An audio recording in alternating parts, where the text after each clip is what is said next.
अगर हम हिस्ट्री को प्लेस करें, ये साइंटिफिक है या फिक्शन है, तो इसकी रीडिंग ज़्यादा नज़दीक होगी फिक्शन के। ये कहानी की तरह लिखा जाता है।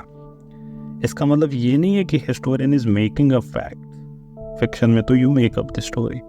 एक अच्छा हिस्टोरियन तो he would never make up facts, but this is to say he has to make a plot out of it. उसको एक स्टोरी में इसको तब्दील करना पड़ेगा to narrate it. Either historian का काम क्या है, he must either find a general pattern अपनी स्टोरी में जो वो नैरेट करना चाह रहा है, और he should impose one on it, or he must suppose that he knows why the persons in his story did the things that they did. He has to do it. ये जो ये intentions है, ये supply करना पड़ेगा उसको। ये text के अंदर नहीं है खुद से, ये उसको सप्लाई करना पड़ेगा। और ये यूजुअली डिपेंड करता है ऑथर के खुद के प्रेजुडिस पे, तभी वो उन पे intentionality. Why did the prophet do all of these things? Depends upon what your personality is. You are a Muslim, you would give it a divine color. You are a non-Muslim, but with a liberal heart, you would say that these were wars inevitable. You are an Islamophobe, then you would say that he was what Jordan Peterson called him once. So hence it is essential that you recognize the author. So history reading में author को जानना बहुत ज़रूरी है। देखिए, author सिर्फ और सिर्फ एक केस में सिर्फ फैक्ट्स बोलेगा without supplying any material to it. When he says that men do things without a purpose, और if there is a purpose in history, it is अनडिस्कवरेबल।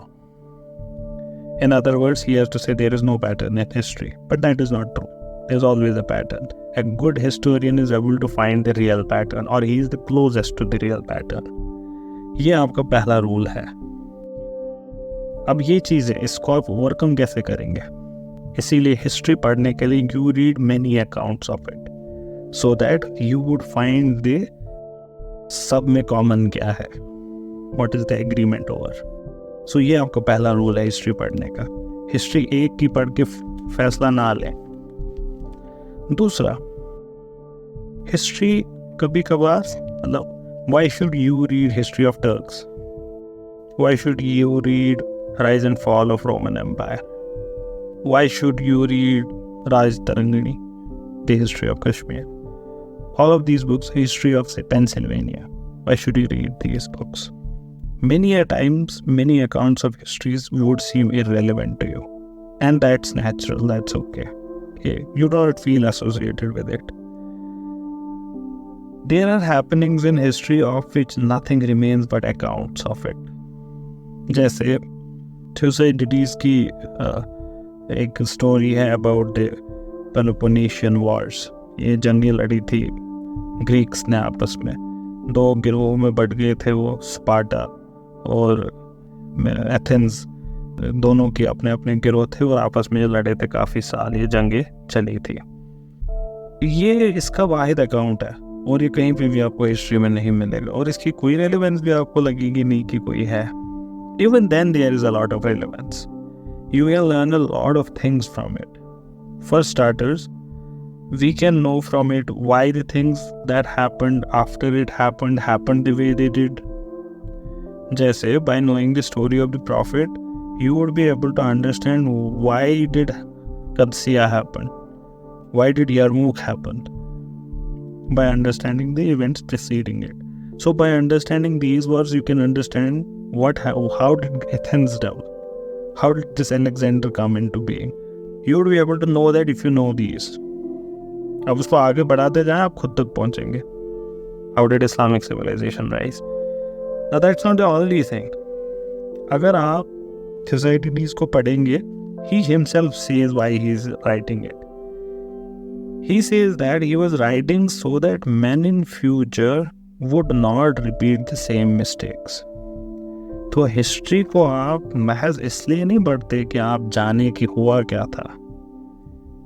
देखिए, कोई भी सोशल एक्सपेरिमेंट अगर आप करते हैं ना, आपके पास उसके लिए कोई वेरिफिकेशन प्रिंसिपल नहीं होता। जैसे अभी ये कैंसर के लिए एक ट्रीटमेंट टेस्ट हुआ, आपने उसको पहले 14 मरीजों पे टेस्ट किया, इट वर्क। अब आप इसको 50 पे करेंगे, इट वर्क। अब आप इसको 1000 पे करेंगे, इट वर्क। अब आप इसको पूरी कौम के लिए इस्तेमाल कर सकते हैं जिसको खुदा ना खास्ता कैंसर की बीमारी है। ये साइंस के बारे में पॉसिबल है। आपको मार्स पे भेजने लोग, आप रॉकेट को 1000 बार टेस्ट कर सकते हैं फील्ड्स में। आप न्यूक्लियर वेपन को एक्चुअल यूज़ करने से पहले टेस्ट डिटोनेशंस करते हैं।